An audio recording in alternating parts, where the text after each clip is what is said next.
Now what I'm going to do now is make onion syrup. Now this is one of the best cough syrups that you can make, and it is so easy and everyone loves it, especially when the children aren't used to sugar, which my children weren't. I've put a layer of chopped onion in a jar, and now I'm going to put approximately a teaspoon of honey. This must be good honey, it's very thick. And you know the best honey is thick honey. So that's about a teaspoon of honey. Now another layer of onion. Another teaspoon of honey.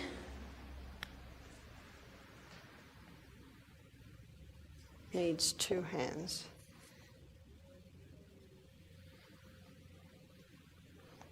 Now by the end of this evening, a syrup should have formed. Can you see what I'm doing there? Now I'm putting another layer of onion. Now, because I don't want to spend another 5 minutes peeling and chopping another onion, this is all I'm going to do, but you certainly can fill your jar. So we'll put an extra dose up on, we'll put maybe 2 teaspoons of honey on the top. And I'm glad we've got this thick honey, because all honey should be like that. You know, a lot of honey has got glucose syrup in it, which is just sugar water. So whenever honey is thin and runny in the winter, get worried. It's got sugar in it. And my children used to put honey on their porridge, and you know, they dig it out like candied honey, but as soon as it goes in the porridge, it melts. So can you see that? It's a great illustration because the honey's quite dark. Now that honey's just sitting there with the onion, but in about an hour you'll see a syrup formed. Now this is a cough mixture, and if someone's got a bad cough, they can have a teaspoon of that 3 times a day, or a child could have a half a teaspoon 3 times a day. So if your child's coughing very badly, give them a teaspoon of onion syrup, chop up the onion in 2 plastic bags, wrap it on their feet and put them to bed. They should and you should have a nice sleep that night. So that's another thing that you can do with the onion, is the onion syrup. Now, a member of the onion family is garlic. And garlic is a very powerful antibiotic, but if you want to use it as an antibiotic, you should take 4 cloves a day. That's quite strong. So here's a clove of garlic, and how you can take it when a person's got a bad cold is as a flu bomb. So I'm going to write the recipe for flu bomb up here.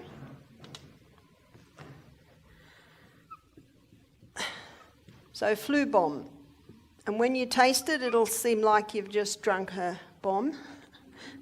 Garlic. Now, someone loves garlic, they might have 2 cloves, but approximately 1 clove. And if I was doing it for a child, I'd use a very tiny little clove, and that's crushed. The next ingredient is ginger, and we'll be talking about ginger this evening. And this is about 1/4 teaspoon, and that's finely chopped. So they're the first 2 ingredients in the flu bomb. The third ingredient is the juice of a lemon. It's usually 1 lemon juice. And the next ingredient is honey, and usually 1 teaspoon. The next ingredient is eucalyptus oil. Or you can use tea tree oil, 1 drop, that's it. And the next ingredient is cayenne pepper. And we'll be talking about cayenne pepper later this evening. And I'll just leave that one free, because for some people it's a light shake. For other people who are very brave, it might be half a teaspoon. So I'll just leave that one up to you. Now all of these things are put in half a cup of hot water. And then you drink it. Now you don't have to chew up the ginger and the garlic, you just throw it down. And if A person's got anything from pneumonia to bronchitis to asthma to the flu to sinus problems, any respiratory problems, that will bring relief, and it usually brings relief for about 4 hours. So my suggestion is, if you have such a complaint, that you have 3 or 4 a day.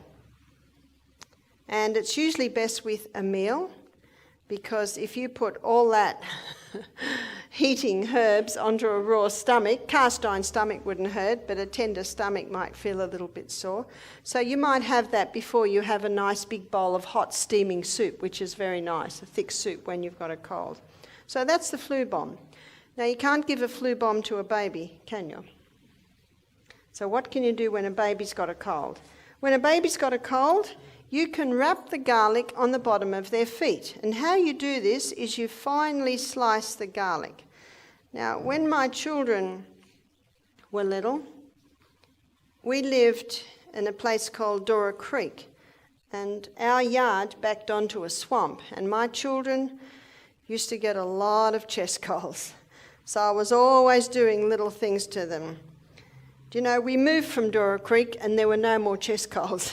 So you do have to look at why, if a child's continually getting a cold. It might be an allergy to a food, or it might be living in a damp house.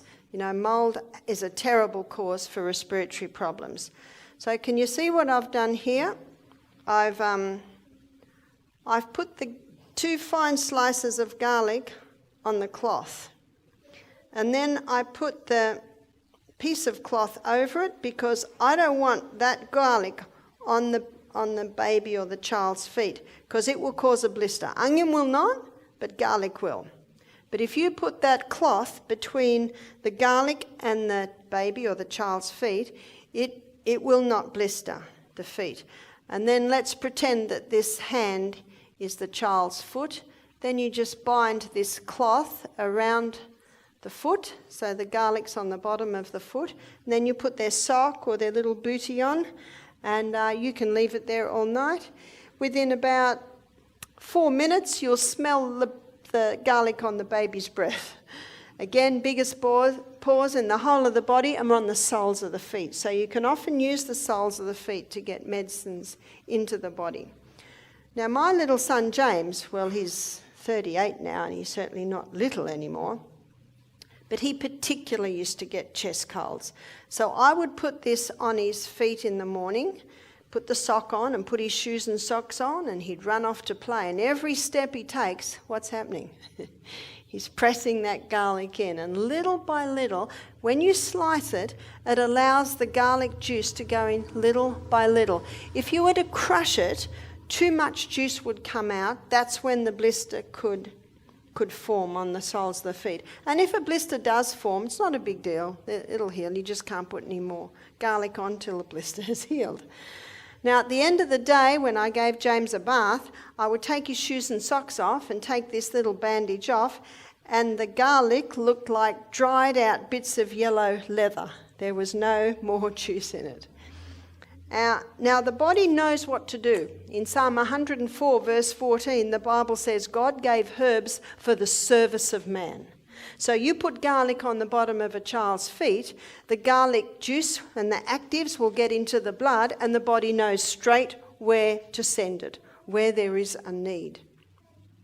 That's the beauty of herbs. They work with the needs of the human body. Science calls it synergism.